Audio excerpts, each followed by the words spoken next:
hello, happy Earth Day. I go by AfroLink. I'm having ginger tea, and I finally have your compost tutorial. The first thing we're going to get into are a couple of colors. So we have greens and we have browns. They're both compostable material. The brown pretty much holds the moisture, provides carbon, and it more or less aerates the pile. Whereas the greens are pretty much what feeds the compost pile. We're talking onion peels, apple cores, orange peels, the like. So for my visual learners, I have this little container full of paper. This will be our brown. And I have this little grapevine. It's green right now, but it would technically be a brown once it dries up. But either way, you put it in the compost bin, you bury it. Every couple of days, you'll aerate it, especially when it's low. Or if you have a compost bin without holes, because some people do that. But I prefer to have holes in my compost bin to help with the air circulation. Now, compost bins are, for me, easier to set and forget with worms.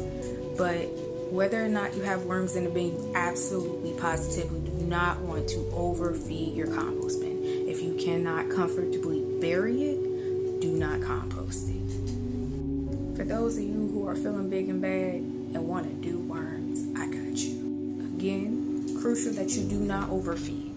For every pound of worms, try half a pound of food, go low and slow, and kind of gauge from there.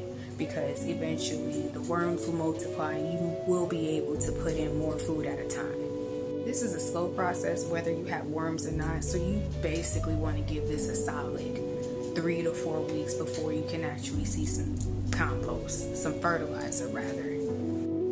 So at one point I had purchased 250 red wigglers from Uncle Jim's worm farm, and I'd left them for about a month because I was looking for a job, and they ended up escaping, drying up on me. But I will purchase from Uncle Jim's worm farm again in the future. This is not sponsored, but I just wanted to let you all know the types of worms that are normally used for composting and where to get them.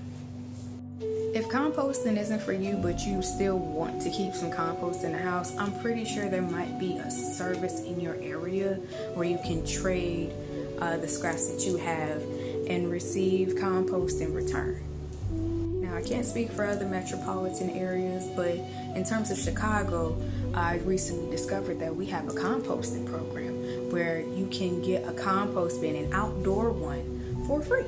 But unfortunately, if you do, in fact, move, the compost bin must stay with the property. So do with that information what you will. As usual, I'm going to leave some resources in the comments. I'm going to cite where I got a lot of my research from. And I hope y'all have a great day and continue taking care of yourselves. All right, bye.